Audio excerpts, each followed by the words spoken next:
Hello, my name is Rae, and I'm so excited to be with you all this week, the week before Christmas.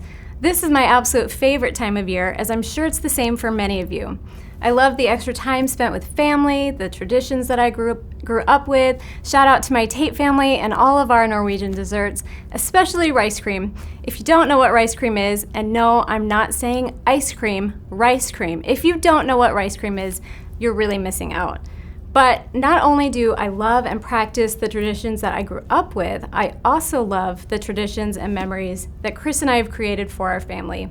We just love piling in the car in our pajamas and blankets with hot chocolate while we drive around and look at Christmas lights. I love all of the beautiful Christmas lights. Chris would say I probably love them a little bit too much because my house is covered right now with twinkling lights. I think it sets such a warm and cozy atmosphere. But one of my favorite things is setting up our little nativity scene. Several years ago, I found a simple wooden set, and it has become my favorite thing to observe in our home at Christmas time because it represents the true meaning of Christmas. As Christians, even if some holidays aren't exactly what we were hoping for, or Christmas time maybe it brings back pain from the past, or perhaps it's a frustrating reminder that we can't always provide for our family the way others can, we can still find joy and peace in why we celebrate Christmas. It's really that simple because Christmas isn't really about the things that I previously mentioned. Those are just some of the benefits of the holiday season.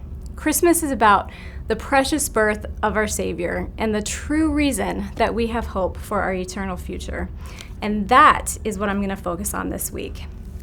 A few years ago, I began to commemorate the Advent season.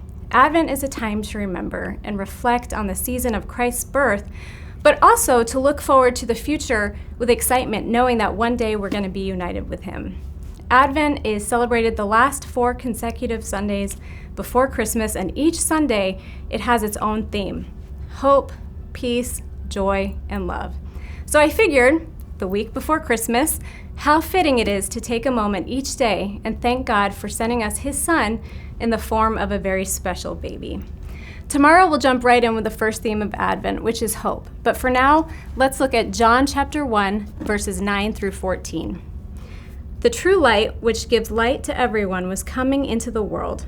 He was in the world, and the world was made through Him, yet the world did not know Him. He came to His own, and His own people did not receive Him.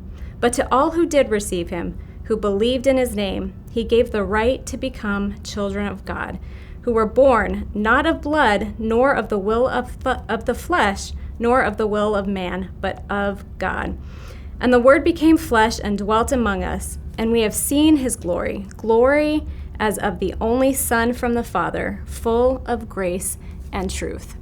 I love this beautiful introduction of Jesus' life that John narrates here. Jesus is the true light, the one and only light, full of grace and truth. So today I want to challenge you to pray and ask the Lord for His grace to face whatever challenges that you may find yourself in right now. What a gift it is to be able to tap into that grace that only He provides. I hope you'll join me here tomorrow as we begin our journey this week in reflecting on the Advent season. See you then.